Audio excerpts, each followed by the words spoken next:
महिनाभर कडक उन्हातही कठोर साधनेसह रोजा केल्यानंतर सोमवारी मुस्लिम बांधवांकडून समाजाच्या वतीनं ईद उत्साहात साजरी करण्यात आली।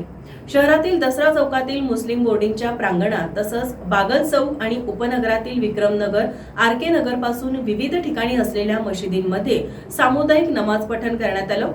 पवित्र रमजान महिन्यातल्या उपवासानंतर मुस्लिम बांधवांनी ईद उल फित्र अर्थात रमजान ईद साजरी करताना एकमेकांना शुभेच्छा दिल्या। कोल्हापूर शहरासह संपूर्ण जिल्ह्यात सोमवारी पवित्र रमजान ईद मोठ्या भक्तिभावाने साजरी करण्यात आली।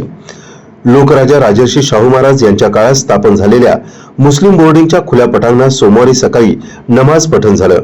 यावेळी खासदार श्रीमंत छत्रपती शाहू महाराज, माजी मंत्री सतेज पाटील, ठाकरे गटाचे विजय देवळे यांच्यासह शिवकुमार बच्चू, अप्पर पोलीस अधीक्षक श्रीराम कनशेकर, पोलीस अधिकारी अजित टिके, डॉक्टर प्रमोद बुलबुले आदी मान्यवरांनी सर्वांना शुभेच्छा दिल्या।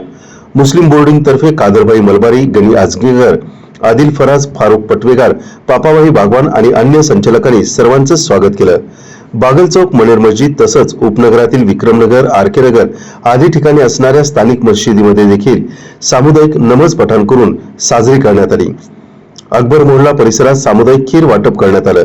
घरोघरी खास शिरकुर्मा आणि खीर करून त्याचं वितरण करण्यात आलं। बिंदू चौकात इथं फेस्टिवलमध्ये नागरिकांनी खरेदीसाठी मोठ्या प्रमाणात गर्दी केली होती।